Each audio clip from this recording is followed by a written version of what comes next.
Hey guys, tonight we slip behind the high stone walls of a medieval convent, where the cold air smells faintly of barley mash, and silence is enforced with side-eye rather than sound. You're not a warrior, not a noble, not a pope. No, you're something far more underrated, a 14th century nun with a knack for fermentation. And before sunrise, you'll have already prayed, churned butter, and set the yeast to work its subtle, fizzy magic. You live in a convent perched on a wooded hill outside a bustling market town. Moss creeps across the stone, and ivy drapes from windows where other sisters, barely more than silhouettes in black, move like quiet wraiths between prayer and production. Most people imagine convent life as endless chants, bad soup, and worse posture. And okay, that's partly true, but no one tells you about the beer, or the sly grins exchanged between veiled faces when a barrel rolls out the back gate. So, before you get comfortable, take a moment to like the video and subscribe, but only if you genuinely enjoy what I do here. And while you're here, drop a comment with your location and local time. I love seeing where and when you were tuning in from. Now, dim the lights, maybe turn on a fan for that soft background hum, and let's ease into tonight's journey together. You rise before the bell tolls. Your room, if you can even call it that, is more a stone nook than a bedroom, with one straw-filled mattress, one cross above the door, and a single candle that guttered out 3 hours ago. Cold feet meet colder floor. Your fingers are already moving, out of habit, pulling your wimple straight, tying the rough wool cord at your waist, whispering a psalm just softly enough that God can hear it, but Sister Hildegard cannot. Outside your cell, the corridor smells of damp stone and faint mildew. Another sister passes you, nodding but not speaking. There are rules here. Rules about silence, about modesty, about when you may or may not look someone in the eye. But oddly, no rule about brewing beer. Or rather, it's complicated. You pad your way down past the chapel, the scriptorium, and the infirmary, each space barely lit by morning candlelight, and find yourself entering the heart of the real action, the brew kitchen. It's still dark, but you feel it before you see it, the warmth radiating from the ovens, the sour-sweet tang of fermenting grain, and then the low hum of Sister Brunhilde humming a folk tune that is definitely not sanctioned by the Bishop of Trier.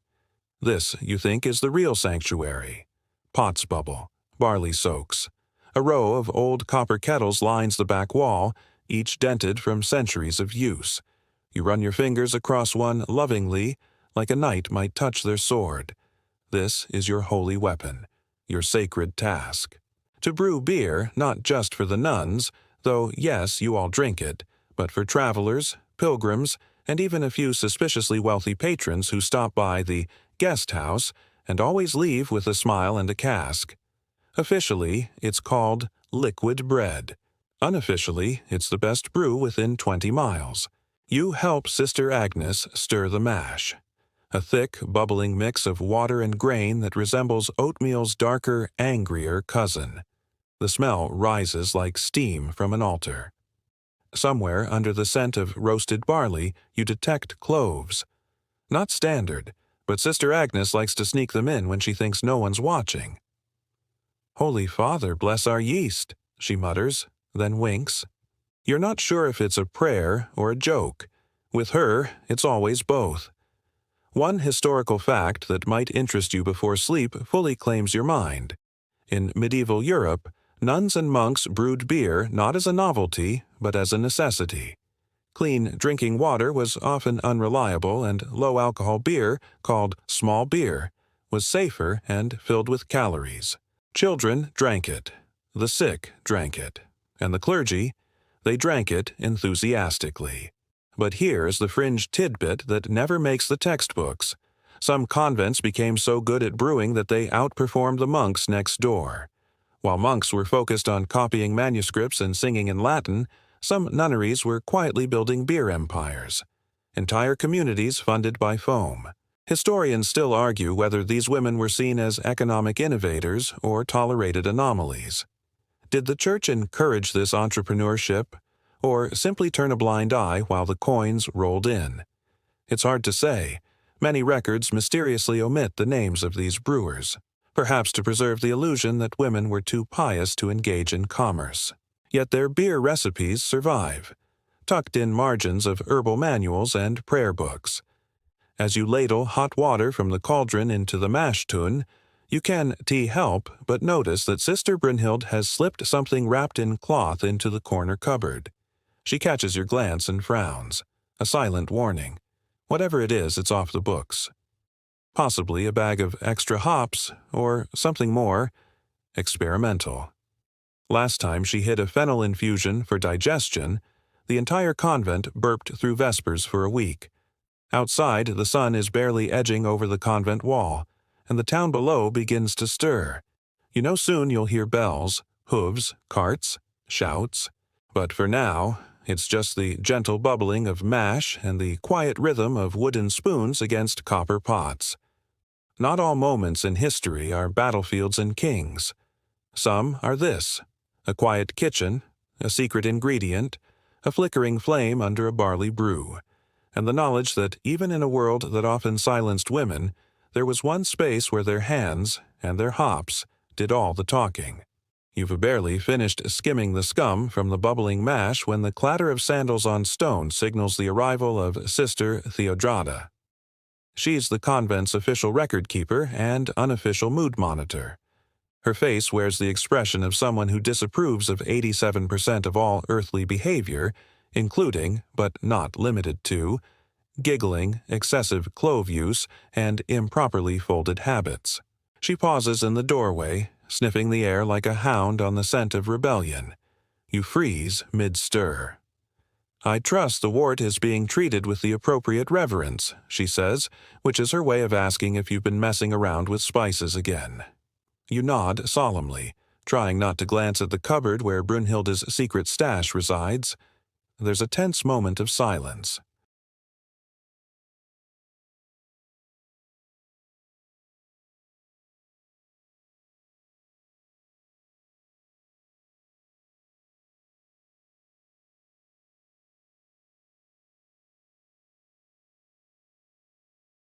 By mid-morning, the brew kitchen has become a hive of quiet industry. You and the other nuns rotate the copper kettles so the mash heats evenly, pour the wort into cooling trays, and prepare the yeast that will soon be added. The yeast, by the way, has a name: Gretel. Not scientifically accurate, but it feels rude not to acknowledge your most hard-working employee. You sprinkle her gently over the cooled wort, watching as the foam begins to rise, like tiny bubbles of rebellion. Sister Brunhilde whispers, "Bless her little heart," and gives the vat a loving pat. This moment, more than prayer or procession, feels holy. The quiet anticipation, the bubbling, the transformation of simple grain and water into something golden and alive. It's no wonder medieval nuns were drawn to brewing. In a world where most of your life was rigidly controlled, fermentation was a rare act of organic magic. And let's not pretend the Church was blind to this. While brewing started as a practical solution, safer than water, more nutritious than soup, it quickly became a business. Convents sold their beer to pilgrims, nobles, even nearby villages. Some nuns became so proficient that their beer was shipped across regions. It funded repairs, bought books, and even paid off pesky debts owed to the bishopric. The irony? Women weren't allowed to preach, but they could sure sell you a pint to go with your sermon, a mainstream historical fact worth swirling around in your sleepy brain. By the 12th century, some convents held brewing rights granted by local rulers. These weren't back-alley operations. They were officially sanctioned, with taxes, measurements, and regulations. Nuns could apply for brewing licenses just like their male counterparts. Of course, some male monks weren't thrilled about this, and the occasional missing cask may or may not have resulted in silent turf wars between nearby abbeys. But here's your quirky tidbit for tonight. In one known case, a group of nuns at a Bavarian convent added rose petals to their beer, not for flavor, but because they believed it deterred immodest thoughts. Historians still debate whether that worked or just made the beer taste weird, but the recipe appears in at least 2 surviving manuscripts. As with many aspects of medieval life, scholars still argue whether nun-led brewing was a loophole or a quiet act of defiance. Were these women simply filling a need?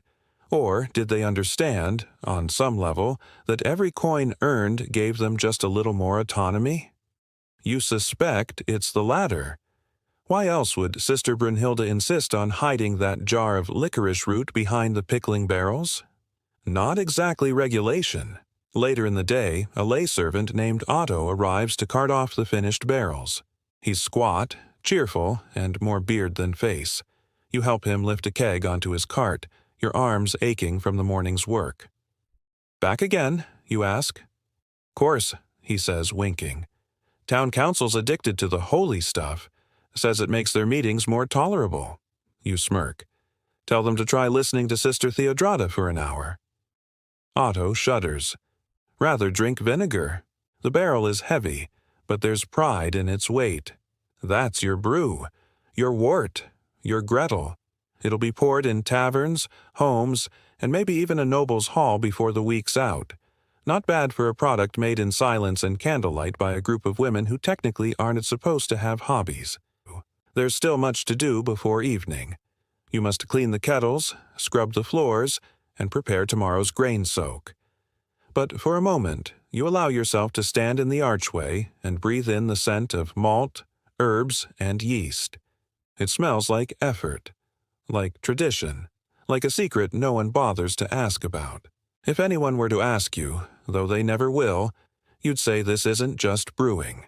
It's preservation, of taste, of independence, of something ancient and warm and quietly bubbling away in a world otherwise made of rules. You wake before dawn, roused not by bells or divine revelation, but by the memory that yesterday's barrels haven't been fully sealed. The fear of rogue rats discovering your hard-earned ale is enough to yank you from your straw-stuffed mattress with an urgency normally reserved for fire drills and papal visits. Patting down the cold cloister in your worn sandals, you navigate by moonlight and the dim flicker of oil lamps. Everything echoes at this hour. The slap of your soles, the whisper of wind slipping through the arches, the faint clink of metal as you unlatch the brewhouse door. Inside, the sweet musty scent of fermentation has intensified overnight. Gretel has clearly been busy. Foam crusts the rims of 2 vats like a baker's crown, and one overenthusiastic batch has left a sticky trail on the flagstones. You sigh, grab a mop, and offer a sleepy apology to St. Bridget, patroness of brewing, dairymaids, and really early mornings. You tighten the barrels, hammer in their wooden plugs, and whisper a quick prayer to discourage any leaks. It's not a standard protocol, but hey, if Gretel gets a name, the barrels get blessings. The sun is barely up when Sister Brunhilde joins you, still tying the cords of her habit. "Did you dream of spilled ale again?" she asks, stifling a yawn. "Worse," you murmur. "Otto drinking it straight from the cask." She grimaces. He's a good man, but he does smell like a loaf left in a swamp. As the 2 of you scrub and sweep, your mind drifts to the rules. Ah, the rules. The rule of St. Benedict governs nearly everything in your life, from how many hours you sleep to how much wine you're allowed.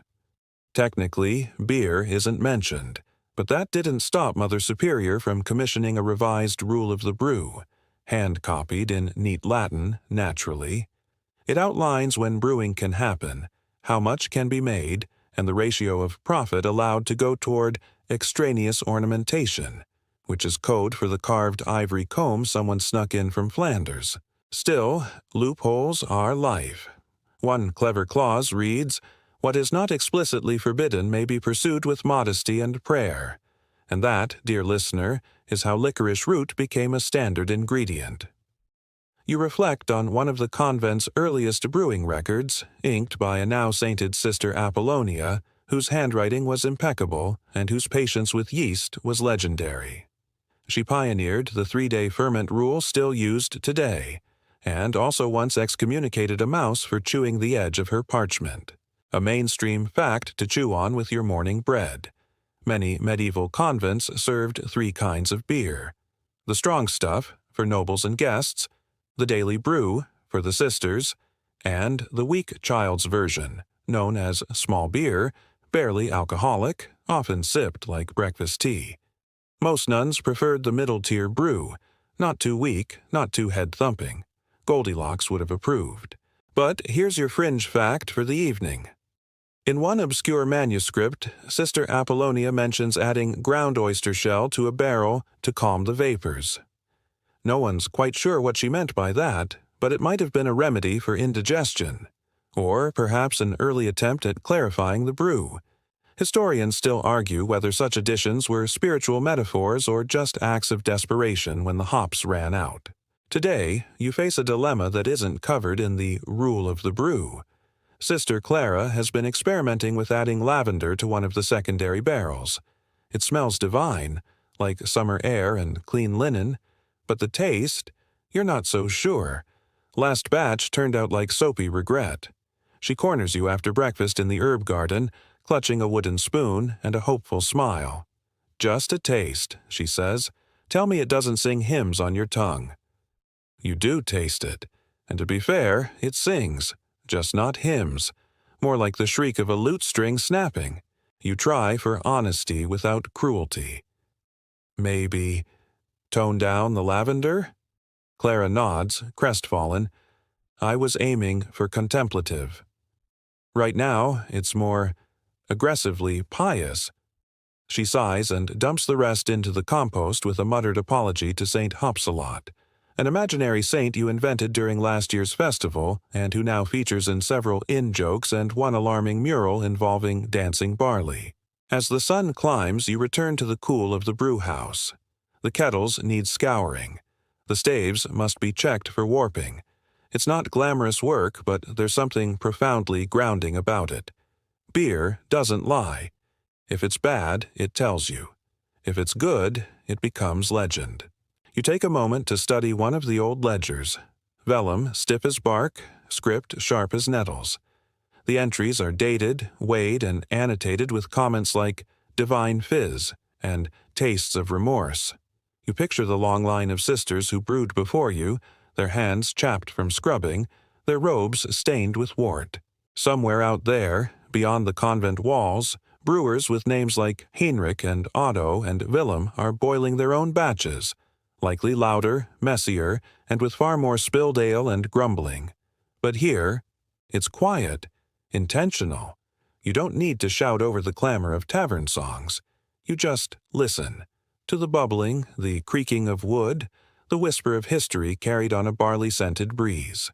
And maybe, just maybe, you slip a little licorice root into the next batch. Not because you're defying anyone, just because it tastes a bit like freedom. You're halfway through cleaning the copper kettles when a bell rings faintly from the chapel tower, a reminder that today's brew must be blessed before sundown. It's not strictly enforced, but Sister Genevieve insists on it. She's got a soft spot for ritual and a suspiciously accurate nose for when the prayer has been skipped. Still, you've got a few hours before the sanctifying begins, and the real issue is the hops, or lack thereof. The last sack arrived riddled with mold, and no one wants a repeat of the peppermint disaster of last Lent. You remember it well. That batch tasted like regret and toothpaste, and the only ones willing to finish it were the novice scribes too shy to complain. So you bundle into your cloak, slip a few coins into your satchel, and make your way to the convent gate. Sister Ursula, the gatekeeper, raises an eyebrow. "Hops?" she asks, already reaching for the ledger. "Hops," you confirm. "And if not hops?" You shrug. Plan B is beetroot, or fennel? She snorts. "Saint, preserve us." You're waved through, and the town greets you with its usual blend of smoke, manure, and burnt bread. The cobbled streets wind like a question you forgot to answer. Bakers haul trays of dough, coopers argue over plank widths, and somewhere a child yells something about a goat that absolutely doesn't belong on the roof. You duck into the apothecary first, where Master Lemuel offers you 3 kinds of dried hops, each pricier than the last and all, frankly, suspiciously beige. Still, you buy the middle-grade bag and a tiny pouch of juniper berries for Clara, who's still chasing her dream of floral enlightenment in the brew. Back at the convent, you catch a whiff of something alarming before you've even crossed the courtyard. The smell hits you like a hymn book to the face. Burnt mash. You run, robes flapping, and find Sister Gertrude at the kettle, spoon in hand, face flushed with panic. I turned away for one moment. You don't scold her, mostly because you once set fire to a linen veil while drying barley near the hearth, also because the scorch is minimal. Still, you'll need to blend today's batch carefully or risk another round of communion jokes. Let's pause and enjoy a mainstream historical truth. Medieval nuns didn't just brew for their own consumption. They were providers. Travelers, pilgrims, even local peasants could receive ale at convent gates, often in exchange for stories, goods, or a bit of unpaid gossip. Brewing was not just industry. It was service, a way to sustain and be sustained. But here's the weird bit. One convent in the Rhineland once recorded a recipe that included blessed thistle and cooked eel skin. Historians still argue whether this was a desperate attempt to stretch limited hops or simply a clerical error with culinary consequences. Either way, no one's tried to revive the eelskin IPA. You recover the batch, skimming the top, adjusting the boil, adding a pinch more barley for body. It's a gamble, but brewing always is. Equal parts prayer and instinct. Like gardening, but with more froth and fewer rabbits. Brunhilde swings by just as you're adding the hops. She leans over, inhales, and nods. Smells like something people might not complain about. That's the goal, you reply. Low complaints, minimal vomiting. Saints be praised.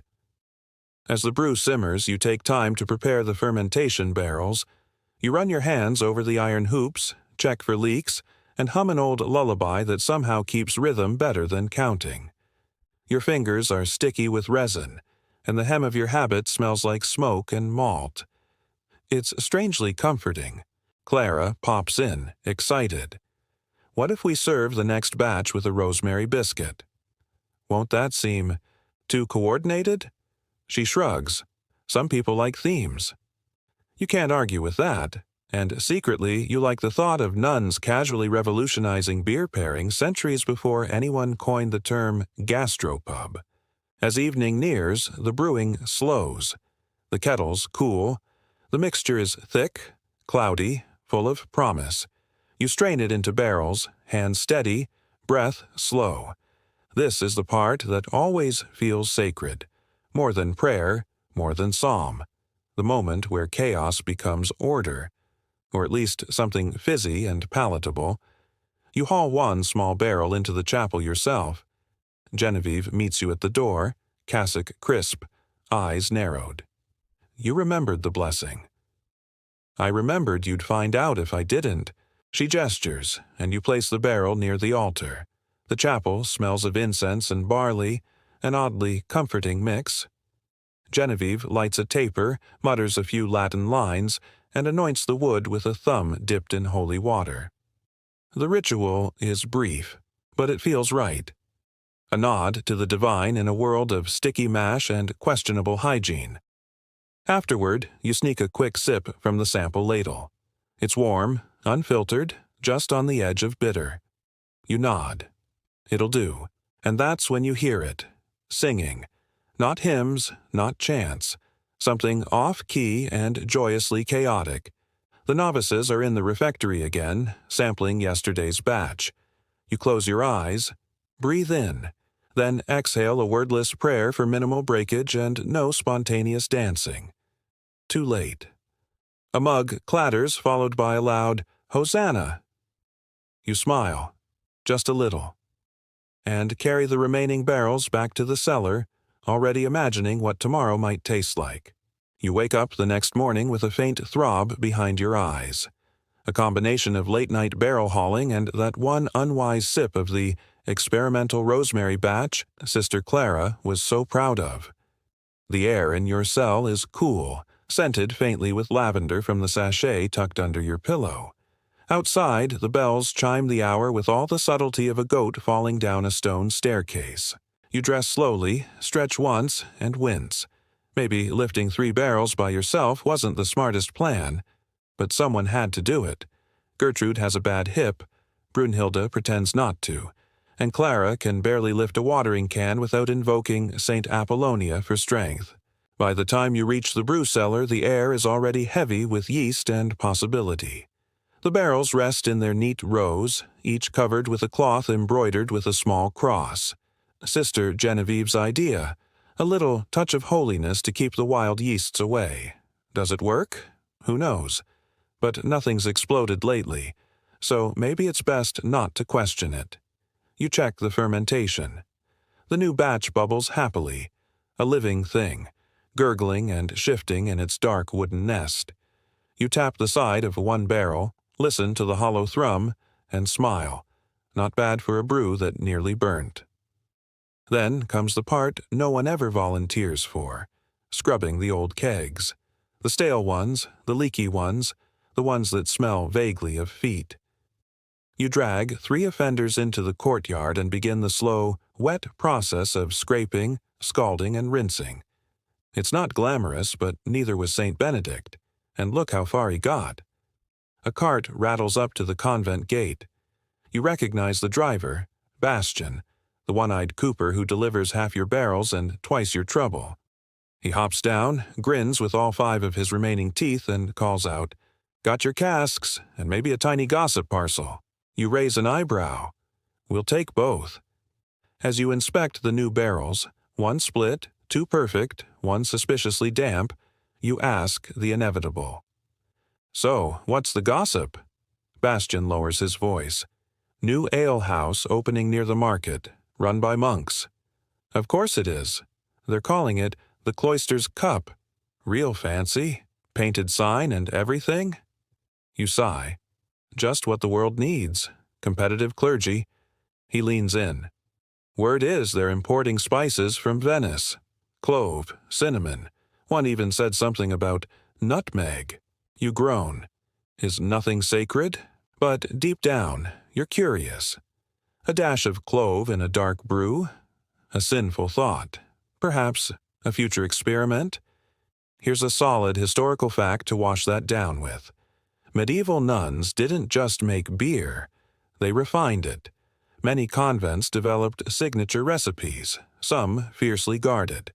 Their ales were often cleaner, safer, and frankly tastier than the town swill. Nuns were scientists in wimples, tinkering with fermentation before yeast had a proper name. Here's the quirky twist.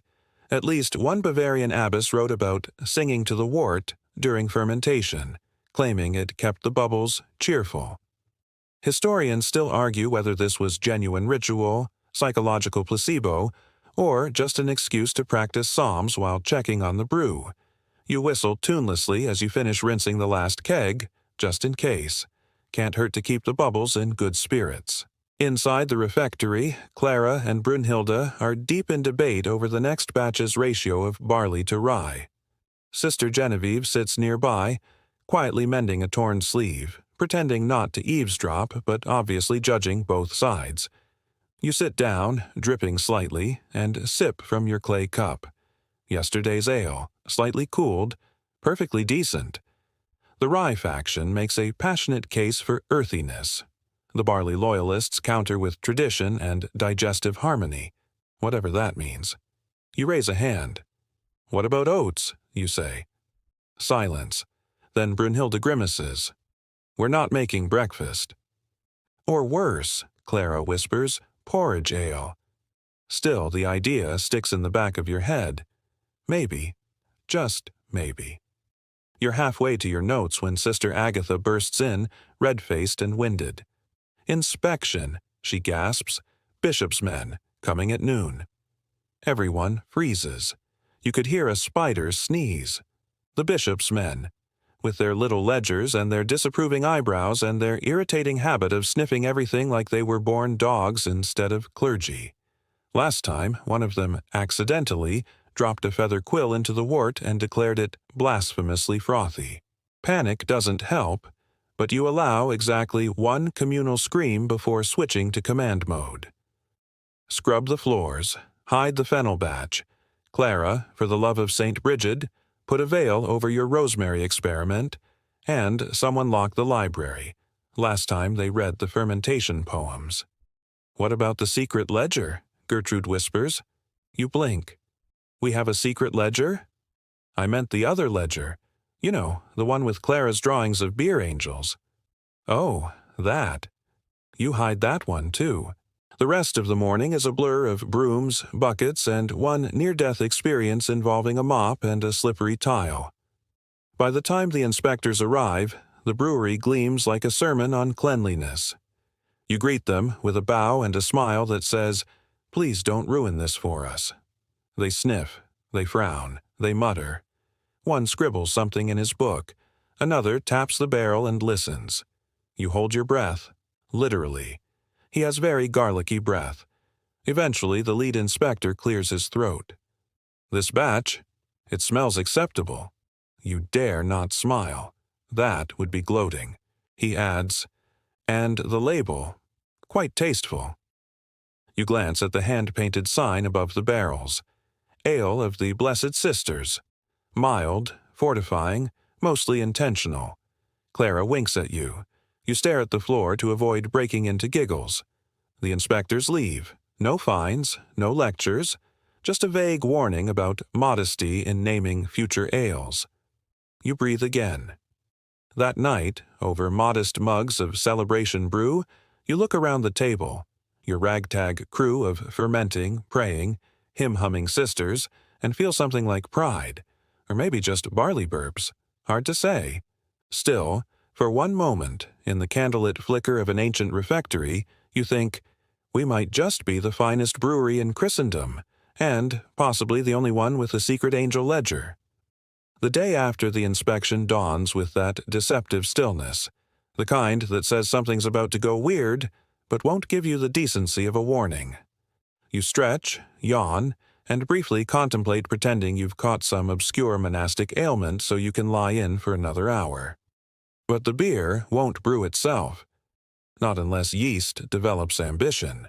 You shuffle down to the brew cellar where Clara is already humming softly to the barrels, headscarf askew, face lit by the warm glow of lantern light. She glances up and grins. The wort is particularly bubbly this morning. I think it's in love. You nod solemnly. Let's just hope it's not with the garlicky inspector. As you work, it becomes apparent that today is decanting day. A sacred ritual involving funnels, spills, one heroic mop, and Sister Brynhild's cursing under her breath in medieval Latin. Bottles are scrubbed, corks are sorted, and a mountain of labels, handwritten, crooked, and occasionally smudged by ink-stained fingers, awaits affixing. This is the part of brewing that feels more like crafting potions than making beverages. There's something oddly satisfying about watching the thick amber liquid trickle into glass vessels, about the way the foam settles just right if you tilt at exactly 32 degrees. It's less science, more sacred dance, and you're suddenly aware of just how old this tradition is.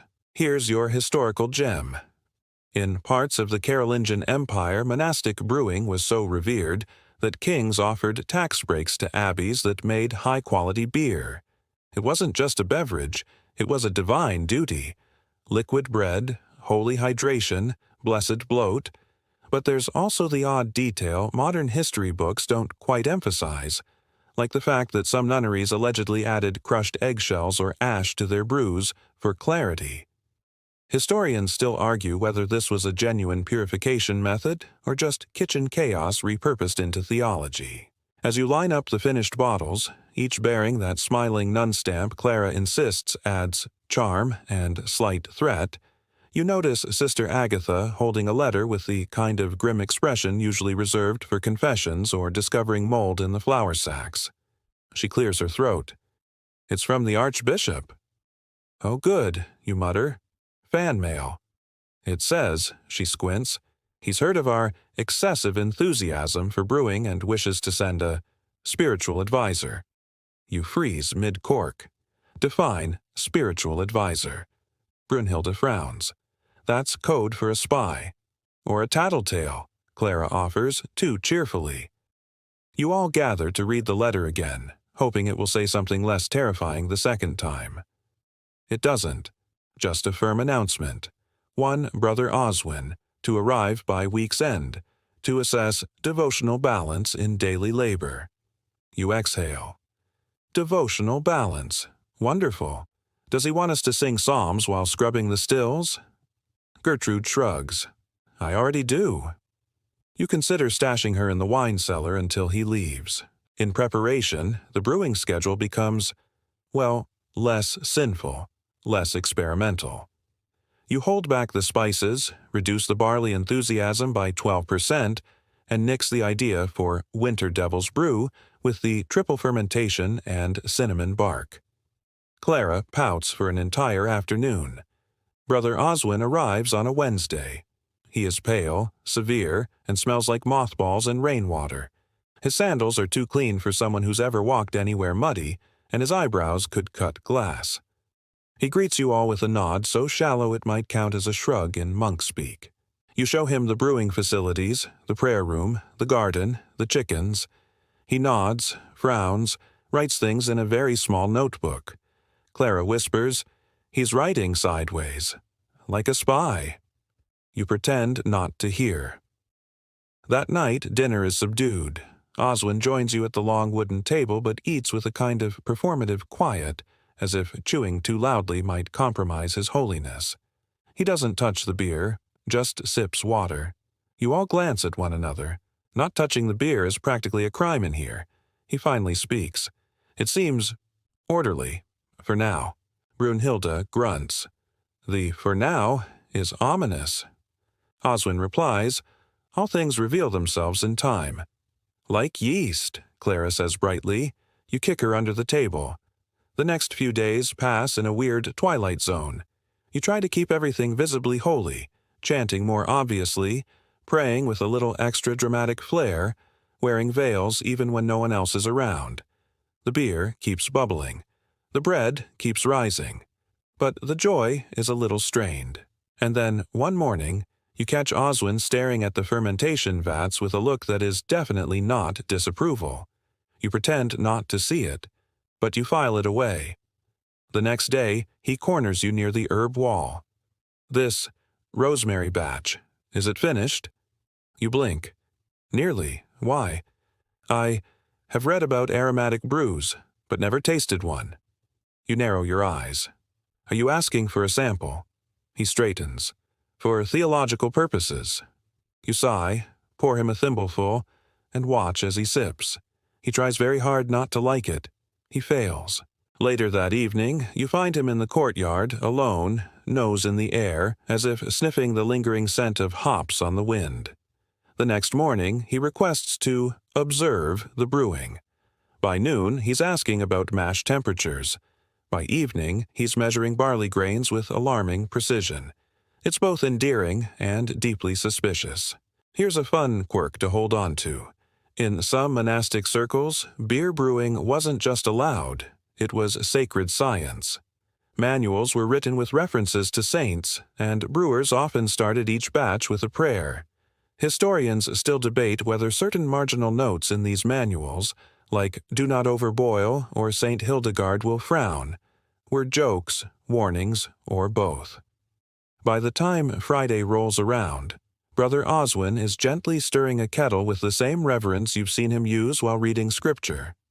You look at Clara. She raises one eyebrow and whispers, "We've corrupted him." "No," you whisper back, "we've converted him." That night, as he hands you a bottle he personally corked and labeled Rosemary Redemption, you decide you don't hate him, which is the nicest thing anyone in this convent has said all year. You wake the next morning to the distinct clink of bottles being shifted in the cellar, Brother Oswin's footsteps echoing softly beneath the convent. This is either a beautiful collaboration or the world's gentlest invasion. You slip into your sandals, still dusty from yesterday's rosemary mishap, and follow the sound. There he is, in the golden shaft of morning light through a cracked shutter, inspecting the clarity of a batch like a proud schoolteacher grading essays. He glances over and gives you a nod. You almost expect him to wink. Breakfast is unusually cheerful. Clara hums while buttering barley bread, Sister Brunhilde doesn't swat anyone with the ladle, and someone even found a honeycomb chunk for the table. Oswin joins with only half the solemnity he arrived with, and, miracle of miracles, he actually drinks a small mug of your mildest brew.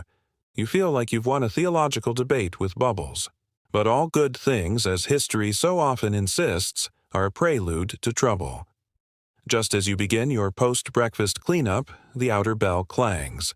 Not the small one for visitors, the big one, reserved for bishops, tax collectors, and mothers superior from the main abbey. A blur of linen and panic erupts in the courtyard. Sister Agatha knocks over a basket of radishes.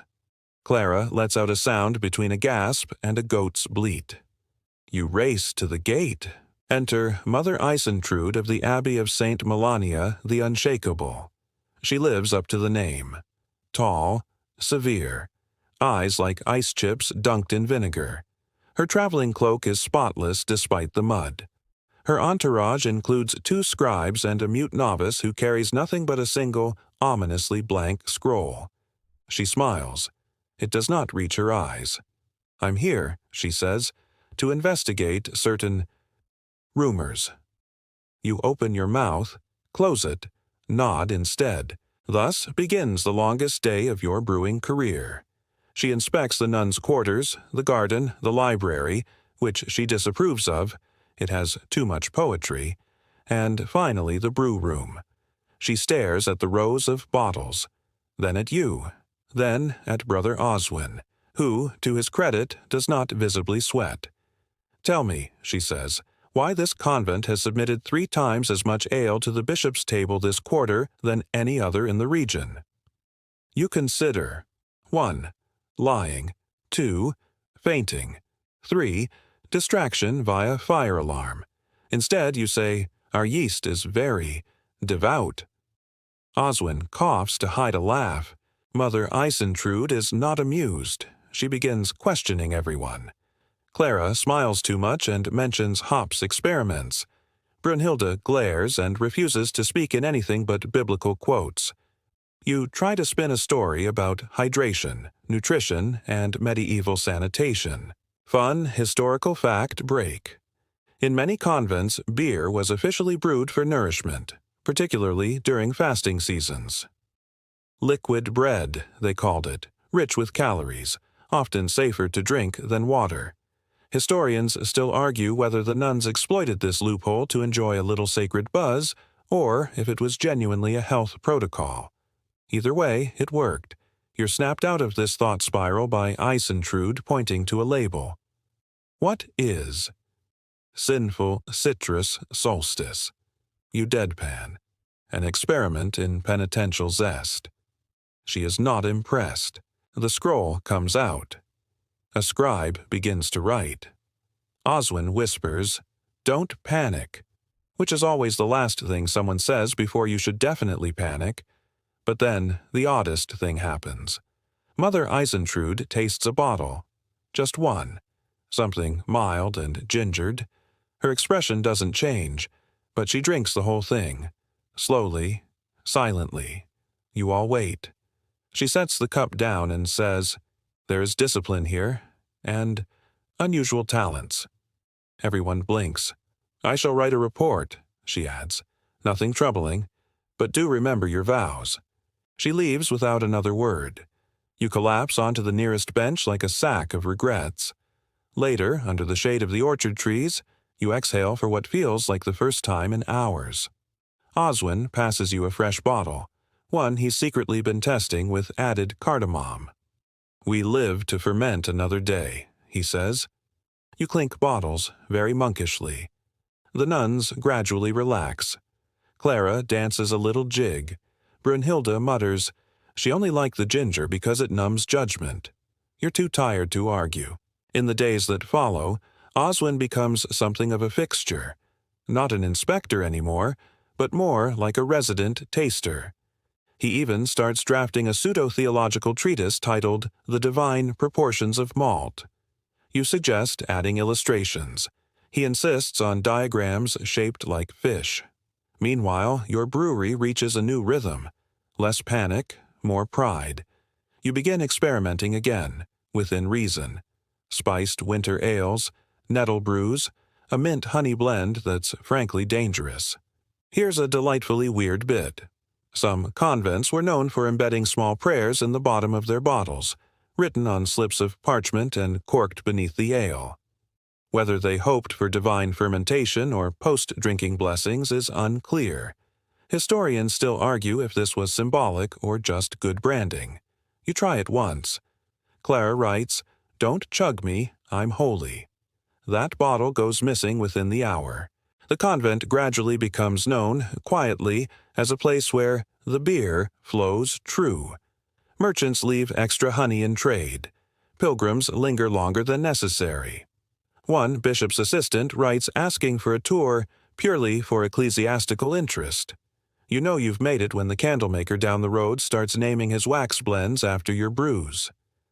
Abbess's amber, blessed burn, and, confusingly, yeast beast. Life settles. The barrels stay full. The prayers stay whispered.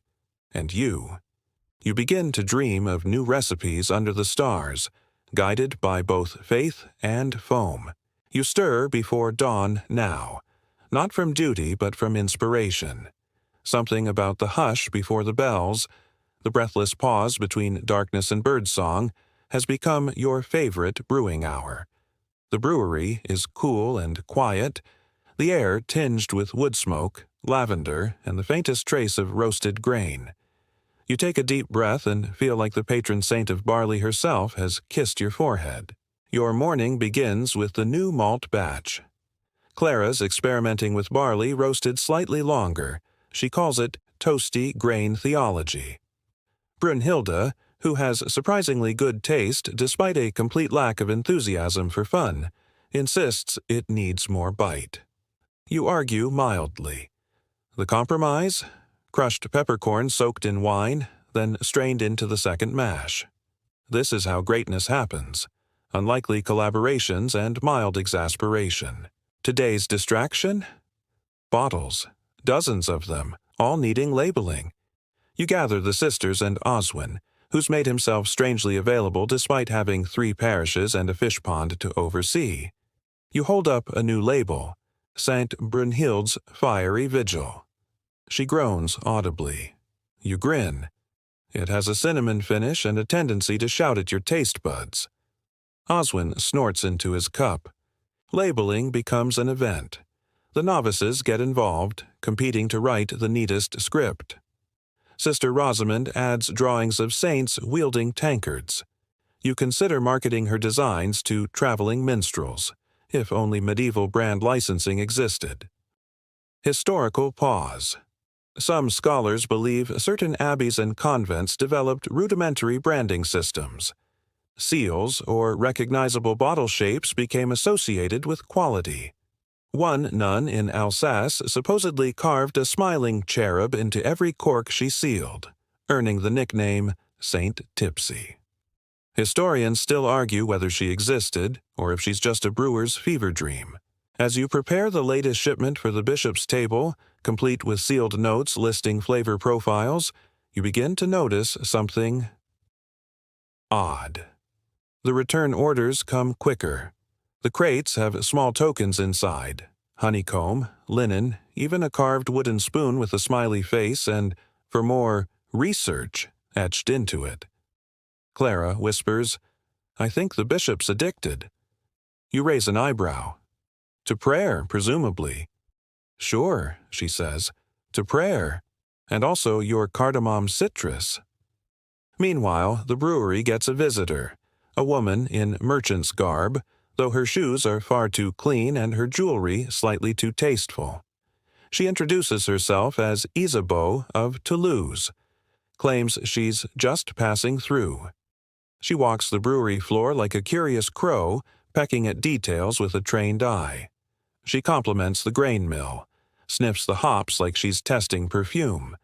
Then she casually mentions that she's heard whispers, that a certain convent makes ale more flavorful than a cathedral hymn. You offer her a bottle. She drinks half, sets it down, and leans in. I could take this to Avignon. You blink. To the papal court? She nods. Clergy need refreshment too. The room goes silent. Brunhilde mutters something about antichrists. Clara almost drops her mash paddle. You politely decline, which seems to amuse Isabeau. She leaves with a bottle anyway, promising to spread the good word. Later, at Vespers, you feel the weight of that offer. Fame, even cloaked in piety, is a dangerous thing. Already the convent balances on a thin line, between holy nourishment and holy indulgence. Fun sidebar. In the early 14th century, some abbeys received actual papal commendations for their beer. Others were quietly fined. Historians still argue whether this was based on morality, money, or just taste preferences. Imagine, Your Holiness finds this too hoppy. The sisters don't know what to make of the offer. Some are thrilled, others worry about scrutiny. You, as usual, fall somewhere between cautious optimism and mild indigestion. That night, you dream of hops growing over a cathedral altar, of nuns pouring ale into goblets during Mass, and of a papal bull granting sainthood to a particularly fizzy batch called Divine Bubbly. You wake with a headache. Oswin, annoyingly chipper, greets you with a breakfast pint. You looked like you needed this. Visions of grandeur, you mutter, and citrus. Still, life at the convent rolls on. The ale is good. The nuns are happier than ever. Even Brunhilde smiles now and then, though only when nobody's looking. And then the novices get an idea. A brew dedicated to Saint Scholastica, patroness of nuns. You love it. Clara proposes using violets. Rosamond insists it must be pink. Brunhilde wants it to taste like regret. You settle on something floral, gently bitter, and light as a psalm on a spring morning. While bottling it, one of the girls asks, "Do you think Saint Scholastica would have liked beer?" You consider. She's probably the reason we get away with it. That night, you hold a small tasting ceremony. No pomp, just bread, soft candles, and silent thanks. Everyone sips quietly. For once, Oswin says nothing. Even Brunhilde only murmurs a blessing. It tastes holy, or at least very, very decent. As the candles flicker out and the room settles into the hum of beeswax and barley breath, you feel something between pride and peace. Not all saints wield swords. Some wield strainers, and some wear habits, wield ladles, and change the world one tankard at a time. By now, your hands smell permanently of malt and rosemary. You can identify hops by touch, predict fermentation times by sniff alone, and judge the mood of your fellow nuns by the clatter of their buckets. Brewing is no longer a rebellious sideline. It's the heartbeat of your days, echoing through the stone halls like a hymn in barley. And yet, this morning, you feel it. The shift. Not in the mash, not in the yeast, but in the air. There are rumors bubbling up faster than your best batch of porter. Word has spread. First to nearby towns, then to cities beyond. Pilgrims now occasionally knock at the convent gate, sheepishly inquiring about that blessed ale they've heard sung about in taverns. Some bring candles, some bring coin. One brought a lute and composed a song so bad it made Brunhilde hiss. "Foamy grace isn't a real metaphor," she muttered. "It's a yeast infection. You choke on your tea." Rosamond tries not to laugh, tries and fails. Still, with popularity comes complication. The bishop now sends you notes, always vaguely congratulatory, always vaguely suspicious. "The Lord's work seems particularly well carbonated these days," he writes, which you're not even sure is a compliment. Clara, reading over your shoulder, whispers, "He's on to us." You whisper back, "He's just jealous he didn't think of it first." Historical interlude. In the 12th century, some bishops encouraged monastic brewing as a revenue stream. Others worried it distracted from worship. A few actively taxed convents, forcing them to donate a portion of their batches. Historians still argue whether this was about preserving spiritual focus or funding particularly lavish miters. So you decide to get clever. Not deceitful, just strategic. You double down on the medicinal value of your brews. A new label is born, Elixir of St. Gertrude, to calm the belly, clear the mind, and discourage improper thoughts. Which is ironic because it's also your strongest ale. Rosamond designs the label, a saint with a disapproving expression holding a mug in one hand and a scroll that says, "Repent," in the other. Oswin is delighted.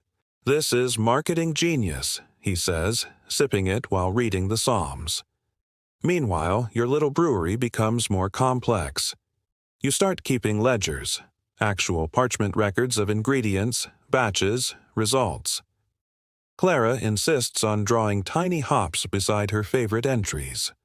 Brunhilde begins brewing a dark ale she refuses to name. You call it Wrath of the Abbess. She doesn't correct you. The novices begin treating the brewing process as part of their daily prayer. One kneels before each bottle, offering a short benediction. You're not sure if it's devotion or superstition, but either way, it's adorable. And then comes the inspection. It always happens.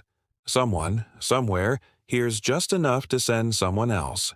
This time, it's Father Matthias, a lean, unsmiling man with the spiritual warmth of a damp cellar. He arrives at dawn, robes perfectly creased, sandals unscuffed, eyes immediately scanning for sin. You offer tea. He declines. You offer bread. He declines. You offer a seat. He inspects it first. He wants to tour the brewery. Of course he does. Clara gives him the rundown, peppered with polite Latin. Brunhilde follows behind, arms folded, glaring like a basilisk. You trail, nerves twitching. Father Matthias eyes the equipment, tastes the grain, sniffs a barrel, frowns at the label of St. Brunhilde's fiery vigil.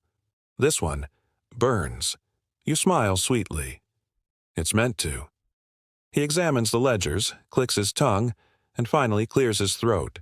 And this is all necessary for the convent's function? You nod. It funds our poor box, our repairs, our hospice, and our cheese, particularly the cheese. A long silence. Then, miraculously, he nods. Cheese is holy. You nearly faint with relief. Historical aside. Some inquisitors were surprisingly tolerant of brewing, especially when it supplemented otherwise impoverished religious orders. Others, not so much. One poor sister in Milan was forced to write a 50-page justification of her ale, complete with marginalia, which included a doodle of hops arguing with Satan. Historians still argue whether it was satire or a cry for help. After Father Matthias leaves, with a sample bottle, for analysis, of course, you collapse in the herb garden. Oswin brings you a flask and a sarcastic prayer. "I think you survived," he says, raising an eyebrow. Which is disappointing. I had bets on divine intervention. You sip, grateful. Then news arrives. Isabeau of Toulouse. Remember her? Well, she did take your ale to Avignon. And somehow, some very important clerics got hold of it, and they loved it. And now, an invitation to send a representative to a symposium on divine brewing. Clara drops her cup. Brunhilde groans. Rosamond does a dance. You? You stare at the parchment and feel your stomach somersault. This could be everything. Or disaster. You could be honored. Or condemned. Remember the bishop and his oddly carbonated suspicions. But the opportunity is too strange to ignore. You agree to send 2 bottles and a prayer. You spend the evening preparing them. You choose St. Gertrude's elixir and Abbess Clara's honeyed psalm. Label them carefully. Wrap them in linen and hope. As the courier leaves, you whisper, May the Lord and your liver be merciful. Night falls, and the brewery feels different. Heavier, brighter, maybe, a little more sacred. Or maybe you're just finally realizing what began as survival has become legacy. And yes, you might be pushing the limits of nun-approved behavior. But you're also building something beautiful, one blessed, bubbling batch at a time. The sun rises like melted butter over the abbey walls, and today the stone seems warmer. Or maybe it's just the afterglow of sending your sacred brews off to Avignon, possibly to be sipped by someone with an actual pointy hat and Latin opinions. You're trying not to think about it too much, trying not to imagine a cardinal swirling St. Gertrude's elixir in a gold-rimmed goblet and declaring it mildly heretical but pleasantly hoppy. Instead, you throw yourself into your work. The brewing schedule is now a full scroll pinned to the kitchen door, updated daily. You've assigned Clara to herbs and flavor experimentation. Rosamond has become chief of barrel maintenance, wielding her hammer like a divine instrument. Brunhilde continues her silent war with the notion of sweet ale, while Oswin has secretly begun tracking the moon phases to predict fermentation anomalies. Lunar gravity affects yeast, he says entirely seriously while wearing a cap made of sackcloth. You nod. That tracks. Somehow your ragtag convent has become a brewery of quiet innovation. And then the letter arrives. It's from Avignon, sealed in red wax smelling faintly of myrrh and citrus. You break it open with trembling fingers. Everyone gathers around. Even the abbess appears, leaning heavily on her walking stick, suspiciously alert for someone who claimed to have gone blind from the barley dust 2 days ago. The letter is effusive. Your ales have been praised in holy company. One monk claimed it helped him perceive the Holy Spirit through his molars. Another used it to soften parchment for illumination. You're not entirely sure if that was the intention, but still, high praise. More importantly, you've been invited to send an official report of your brewing methods for ecclesiastical records and edification. Which is church code for, we want to know how you did this without getting struck by lightning. Historians still argue whether these kinds of correspondences were genuine inquiries or veiled attempts to claim ownership of clever monastic innovations. Either way, you now have a deadline. You spend the next week hunched over parchment, cataloging your process. Clara helps with terminology. Brunhilde adds margin drawings of exploding casks. Rosamond offers to compose a limerick about fermentation but is politely discouraged. Oswin insists on including his moon theory. You let him. You write, Step 1, pray. Step 2, mash the grain like you mean it. Your report is equal parts practical advice and exhausted confession. You detail your ingredients, barley, water, hops, when available, plus wild herbs like mugwort and rosemary. You even include Clara's secret tip about soaking the herbs overnight for better oil infusion. You leave out Brunhilde's occasional yelling at the barrels, as that's less reproducible. The report is sent, tied with twine and a sprinkle of lavender, and then you wait. During the lull, the convent receives visitors, pilgrims, curiosity seekers. One very confused tax collector who ends up staying for lunch and leaving with a bottle. You're not sure if that counts as bribery. You label it divine hospitality. And the visitors bring stories of other convents, of nunneries in Germany and Flanders that have also taken up brewing, some under the radar, others with full episcopal blessing. One visitor tells of a Bavarian sister who built her own malt kiln out of clay and cow dung. You'd get along, you say to Brunhilde. She snorts. Historical tangent. It's true. Across medieval Europe, women in religious life were among the most skilled brewers. Some convents even trained novices in brewing as a rite of passage. Recipes were passed down like relics. Yet records are patchy. Historians still argue whether this absence is due to modesty, erasure, or the sheer stubborn invisibility of female labor. And yet, you feel connected, part of a web of ale-brewing women, stretching across kingdoms and centuries. Women who stir and strain and taste and pray, and occasionally mutter unprintable things when their wort burns. You even receive a gift, a small wooden box. Inside, dried hops, finely milled spice blend, and a note written in French. To the sisters who sleep with barrels, may your bubbles never die. There's no name, just a sketch of a nun winking. You tape it to the wall. The abbess, watching all this with her usual half-scowl, finally speaks. "You've built something dangerous," she says. You brace. "Good." She walks off humming. "Your next batch is a triumph. Smooth, rich, honey amber, with just enough herbal lift to make people whisper that it's enlightening. Clara calls it the Revelation. Rosamond insists on designing a new label, a radiant sun peeking from behind a veil. You host a tasting session for the villagers. They bring bread and cheese. Someone plays a lute. Brunhilde tolerates it. And for a few golden hours, the convent hums not just with piety, but with joy. The kind that bubbles up from yeast and prayer and human hands doing something a little bit rebellious, a little bit divine. And then, just when you think things have settled, another letter. This one is sealed in gold.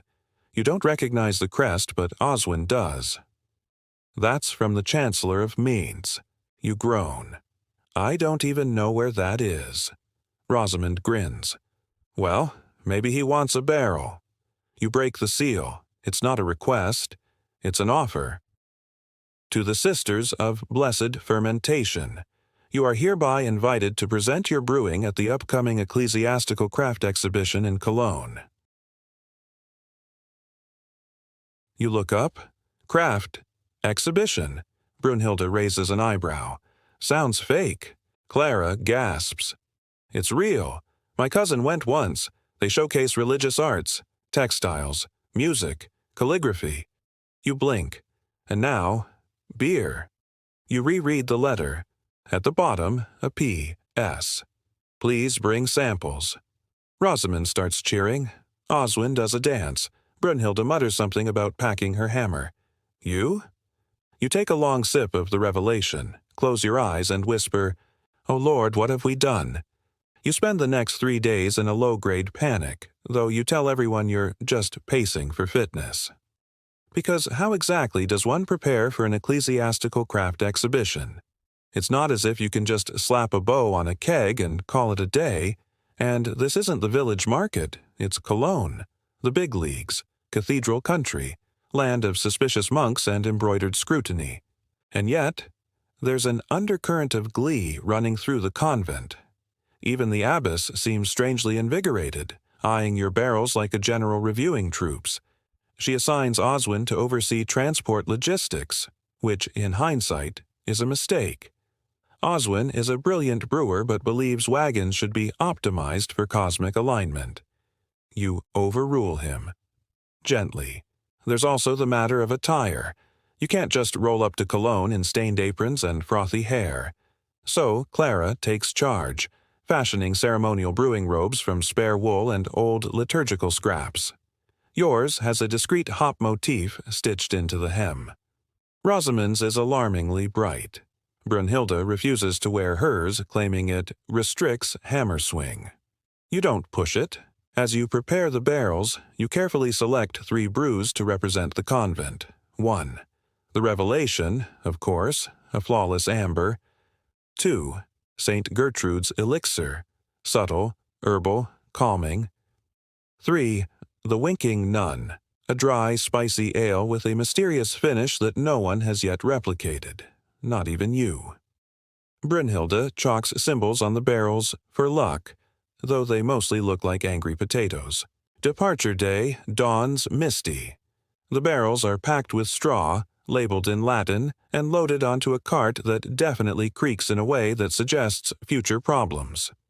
You, Clara, Brunhilde, Rosamond and a rather queasy Oswin climb aboard. The abbess sees you off with a wave and one last word. Don't start a schism. You don't promise. The road to Cologne is bumpy, long, and smells faintly of turnips and regret. But as the sun rises higher, you fall into the rhythm of the journey. Oswin hums drinking songs. Rosamond practices polite bows. Brunhild sharpens her mallet for no apparent reason. And then, rising in the distance like a sandstone miracle, Cologne. Even from afar, the cathedral spires look like fingers reaching up to stir the sky. The city pulses with life, merchants shouting, bells ringing, horses neighing with what you assume is theological authority. You roll into the exhibition courtyard and are immediately overwhelmed. Tents, stalls, robed artisans holding stained glass panels, choirs warming up with Kyrie Ellison in minor harmonies. A monk walking past carrying a 10-foot tapestry of St. Michael defeating a demon shaped suspiciously like a goat. And then there's your stall. A modest wooden booth near the central square with a discreet sign that reads, Benedictine Sisters of St. Mildred, Fermentation Division. You wedged between a group of nuns showcasing painted psalters and a duo of red-faced friars offering hand-carved flutes. Clara arranges the bottles. Rosamond starts polishing mugs with a zeal that could remove enamel. Brunhilde just stands behind the barrels, arms folded, glaring into the middle distance like an avenging spirit. The curious arrive slowly. First, a boy who definitely only wants the free samples. Then, an older nun who compliments your hop balance.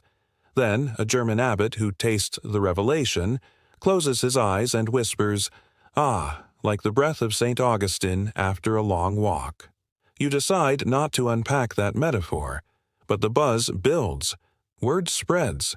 Soon, your stall has a cue. A bishop tastes the winking nun and raises one eyebrow very, very slowly. A scholar asks about your water source. Brunhilde mumbles something about divine wells and angry ducks. Historians still argue whether this event, the inclusion of brewing at such a prestigious ecclesiastical exhibition, marked a turning point for women brewers in the church. Some say it was a fluke. Others believe it was calculated recognition. A few claim the real motivation was the archbishop's fondness for mild ale. Either way, you're here, and you're being listened to. At sunset, a horn sounds. Closing time. You sit back, aching but proud. Clara is collecting praise like wildflowers. Oswin is asleep under the cart, mumbling about lunar tides. Brunhilde has been challenged to an arm-wrestling match by a Cistercian who clearly doesn't know what's coming. You lean on the barrel of the Revelation, watching the city lights flicker on like stars come to earth. And then, of course, another letter. Hand-delivered, no less, by a page in velvet. This one bears the seal of a wealthy Flemish abbey. The message is simple. Would you consider a partnership? You laugh, maybe a little too loudly, because here you are, once just a nervous sister sneaking barley mash past the infirmary, now fielding partnership offers like a medieval startup founder. And while the others chatter excitedly, making grand plans, your gaze drifts toward the cathedral towers, tall and sharp against the night sky. You whisper, "We're going to need a bigger barrel." You return to the convent with more than a few splinters, a mildly concussed Oswin, and a head full of possibilities. Your cart rattles into the courtyard to a small, awkward welcome party consisting of 3 sheep, Sister Agnes clapping rhythmically offbeat, and the abbess holding what appears to be a celebratory turnip. But it's not the size of the parade, it's the scale of the triumph. The barrels are lighter. Your heart is not. As soon as you unpack, Clara reads the Flemish abbey's letter again, this time dramatically with minor hand flourishes. They're offering not just partnership, but resources, access to hops from Bruges, barrels from Ghent, and most tempting of all, a Benedictine copper boiling system from Antwerp. The abbess reads the letter, narrows her eyes, and says, "That's more copper than St. Paul ever laid eyes on." Still, she doesn't say no. because your brewing isn't just tolerated anymore. It's adored. Pilgrims start arriving not just for relics, but for that calming ale brewed by nuns with suspiciously muscular arms. Your reputation is, dare we say, fermenting nicely. But fame comes with its own headaches. Enter the bishop's inspector, a man with a face like boiled mutton and robes that rustle like passive-aggressive thunder. He arrives unannounced, demanding records, ingredient lists, and proof that your operations don't interfere with prayer schedules. You try to explain that yeast is a form of prayer, but he's unmoved. He inspects the brewhouse with the solemnity of a man judging an exorcism. He taps barrels, sniffs grain, and finally stands before you with a quill, poised like a dagger. And this, winking nun. Is it satire? You smile sweetly. It's allegory. He leaves unsatisfied. Still, you survive the inspection, though not without having to smudge out a painted hop vine from the chapel walls. Rosamond insists it looked like a biblical burning bush. You don't push the point. Meanwhile, Brunhilde is in full expansion mode. She's drawn blueprints, with charcoal, on the refectory walls. 3-tier system, she says. Gravity-fed. We'll need a pulley, and a goat. Why a goat? For morale. You move on. Clara begins training a younger nun named Beatrix, who's surprisingly good at stirring and surprisingly bad at not taste testing every 5 minutes. Oswin, now fully recovered, proposes adding experimental botanicals to the next brew, including something he found growing behind the compost heap. You politely decline. But perhaps the strangest development is the arrival of letters from lay people, dozens of them, some praising the beer, others asking for recipes. One woman from France asks for a bottle to baptize her cat. You forward that one to the abbess. She laughs for 10 full minutes. And yet, even amid the flurry of activity, a calm settles over you. Because this is what joy feels like, cloaked in barley and steam. You find yourself waking before dawn not from stress, but from eagerness.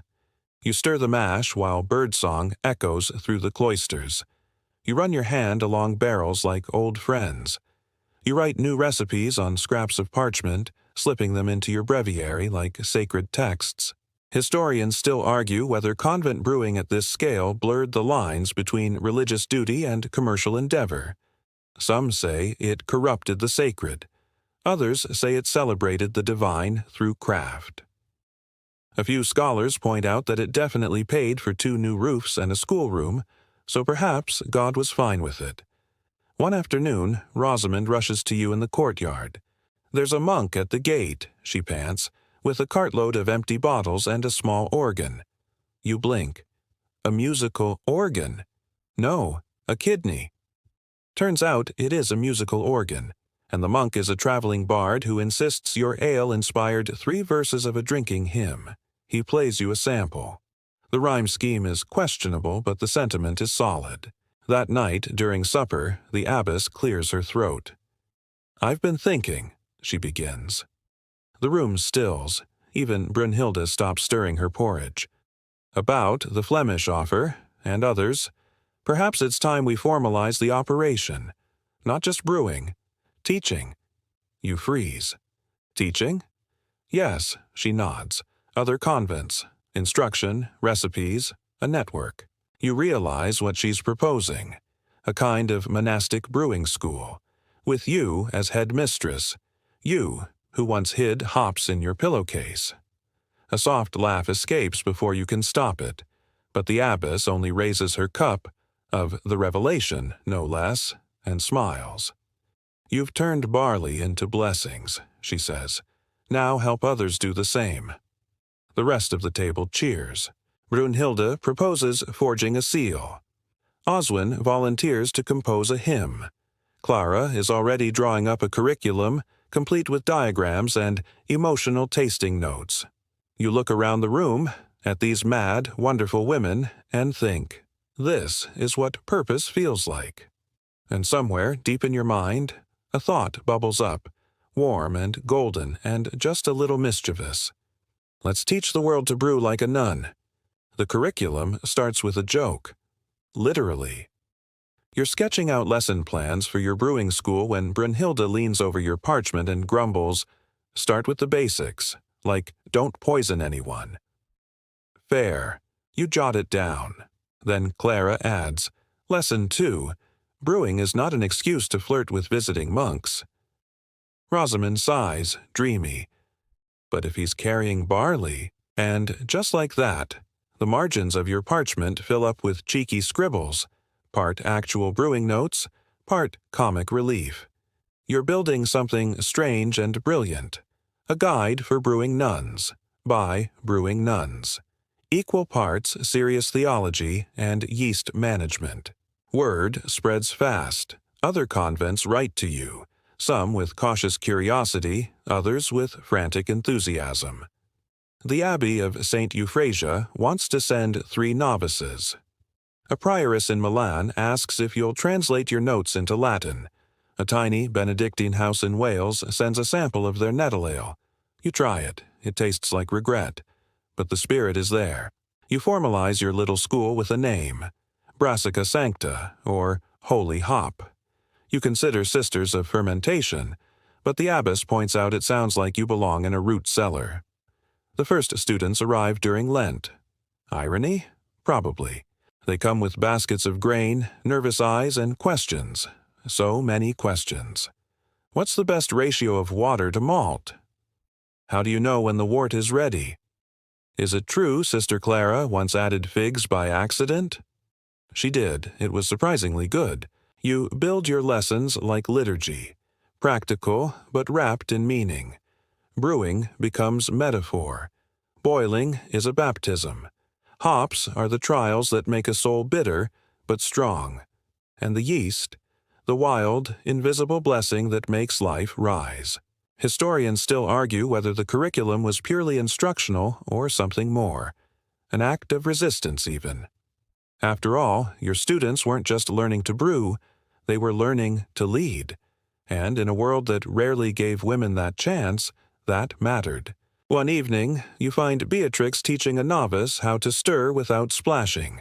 She speaks softly, guiding her hand, and for a moment, you see a younger you. Awkward, determined, covered in foam. You feel something shift. You're no longer the scrappy rebel sneaking malt in under your habit. You're the master now, the mentor.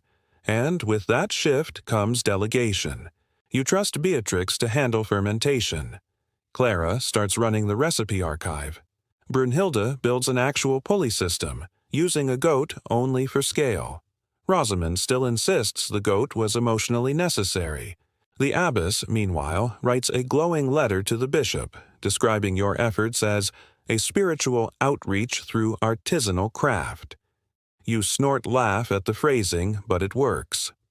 The bishop responds with approval, and a donation, and, oddly, a psalm rewritten to mention vats. As your influence grows, so do the logistics.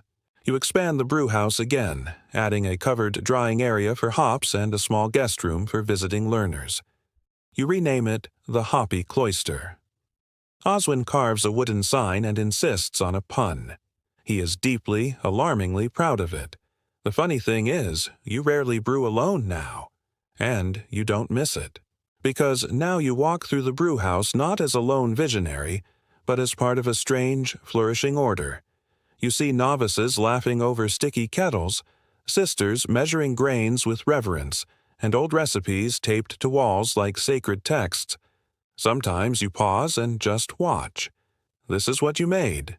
But it's not all froth and barley. Challenges crop up. A batch spoils. A student miscalculates the mash temp and turns the whole barrel into bread soup. Another breaks down in tears, overwhelmed. You sit beside her, hand her a mug of something warm, and remind her. This is the point. Messing up, learning, starting again. And slowly the rhythm settles back in. Grain, water, fire, fermentation, rising, changing, becoming something more. One day, a visiting scribe asks to interview you for a treatise on unorthodox monastic enterprises. He sits across from you in the brewhouse, parchment on lap, quill ready. "So," he begins, "why brewing?"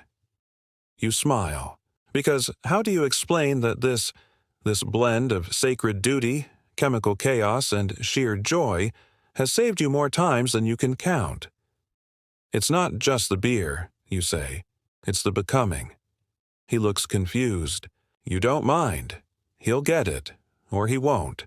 The important thing is that your nuns do, and the women who write to you from across the continent do, and the young novice who burned her first batch but stayed up late cleaning the kettle by moonlight, she gets it. The bell rings for vespers.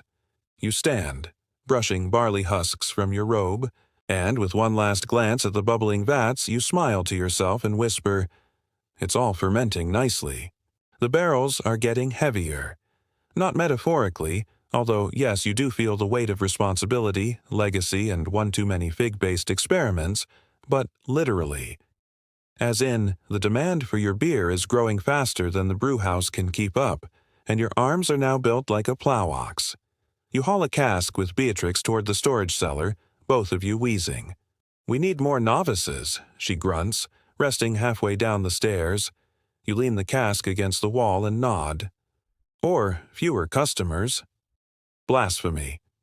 She's right, it is, because what began as a quiet convent brew has become the drink of choice for pilgrims, merchants, bored monks, and even the odd noble who's slumming it by sipping nun brewed ale like it is the height of rustic chic. The abbess, ever strategic, has instituted a new policy. 1 keg per visiting priest, and no exceptions, even if they bring cheese. It helps. Slightly. Of course, with great visibility comes great snooping. A delegation arrives from a neighboring abbey, male, frowning, very into canonical exactitude. They ask pointed questions. Is the brewhouse too worldly? Should nuns really be teaching fermentation? Do you still observe silence during mash rest? You answer politely. You smile with your whole face, and internally, you imagine tipping a bucket over their sandals. Historians still argue whether these inspections were genuine concerns over spiritual drift or veiled attempts to assert control over an increasingly influential female-run operation. Either way, the verdict is the same. You're allowed to continue, but with closer oversight. "More letters," Clara mutters, sorting parchments with the aggression of someone denied her preferred mash schedule. "We're drowning in ecclesiastical paper cuts." You adapt, because of course you do. You build transparency into your process. Literally. You add a public viewing day, where curious officials can watch your students stir, boil, measure, and record. You make it look serene, elegant, almost boring. They love it. So dull, so pious, so unimpeachably holy. They don't see the eye rolls, the secret hops experiments, the graffiti inside the grain bins. Clara was here. This wort tastes Seuss. They don't see Beatrix inventing a better sparging system with bits of an old harp. They don't see the midnight laughter, the shared triumphs, the sisterhood forged in fire and yeast. They see order. You maintain chaos under it. That's the trick. Meanwhile, your beer has a nickname now. Locals call it the Blessed Brew. Not because of divine visions, well, except that one monk who claimed to see the Virgin Mary in his foam, but because it's just really good, smooth, complex, comforting, like a sermon you can sip. Your students begin taking leadership roles. Clara teaches a full lesson on temperature control without once cursing. Rosamond develops a seasonal recipe based on herbs from the cloister garden. Brunhild gives a fire and brimstone talk on sanitation that makes 3 novices cry. You, unexpectedly, have more time. And that's dangerous, because when you have time, you start dreaming. You dream of expanding beyond the cloister. Not commercially, no one's trying to become the medieval Budweiser here, but educationally. You imagine traveling sisters bringing brewing skills to remote convents. You imagine a scriptorium dedicated to preserving recipes, not just from your order, but from the brewing traditions of others, Celtic, Carolingian, Byzantine, a nun-based fermentation network. You pitch it to the abbess, expecting pushback. She nods. As long as no one puts mint in the next batch. Deal. You begin drafting a guidebook. Sacred yeasts and holy hops. A nun's companion to brewing. It's part manual, part memoir, part cautionary tale. You open with the story of your first undrinkable brew. Smelled like burnt porridge and self-loathing. And end with a meditation on the spiritual parallels of brewing and faith. Historians still argue whether the text was ever formally adopted or just became samizdat among curious sisters. Copies of it show up in strange places, hidden in psalters, tucked inside hymnals, scribbled in margins. Your words go farther than you do, which is both thrilling and terrifying. You begin receiving letters not just from nuns but from women outside the cloister, widows, daughters, tavern maids, all asking, "Can we learn, too?" And, for the first time, you hit a wall. Because you're not just running a brew house anymore, you're shaping a movement, one that doesn't fit neatly within convent walls, one that stretches the very idea of what nuns are allowed to do. Brunhilde, practical as ever, says, "Teach them anyway. We're already halfway to heresy. Might as well finish the job." Clara just shrugs. "We'll need more barrels." You don't decide immediately. You walk the cloister garden. You turn the problem over like a stone in your hand. You think of all the batches you ruined, all the times you failed, and how someone always helped you try again. Eventually, you make your choice. You write back. Every letter ends the same way. Start with clean water. Use what you have. And never be afraid to fail gloriously. Then you go to bed. And dream of brewing. You wake to rain. Not a storm, not a drizzle. Just that perfect, sleepy tap of water on stone and slate that makes you want to stay under the covers a little longer. But you've got things to do, grain to stir, hearts to embolden. You wrap your robe around yourself, slippers scuffing the flagstones as you shuffle toward the brew house. The scent hits you before the door does. Yeast, barley, smoke, and a hint of lavender from the drying bundles overhead. Someone's already started the fire. Inside, the brew house is humming with quiet movement. Novices pass each other with practiced ease. Brunhilde stirs a steaming pot like she's interrogating it. Beatrix is teaching a new girl how to read the froth line on a fermenting vat. Clara is off to the side, balancing inventory scrolls like she's auditioning for a monastic circus. You slip into your role without fanfare, without speeches, without anyone noticing that you once dreamed this place before it existed. The wind outside shifts. A door bangs open, a courier appears, soaked and panting, scroll in hand. It's another invitation, from a distant abbey, one you've never heard of, asking if you'll send someone to teach them how to brew.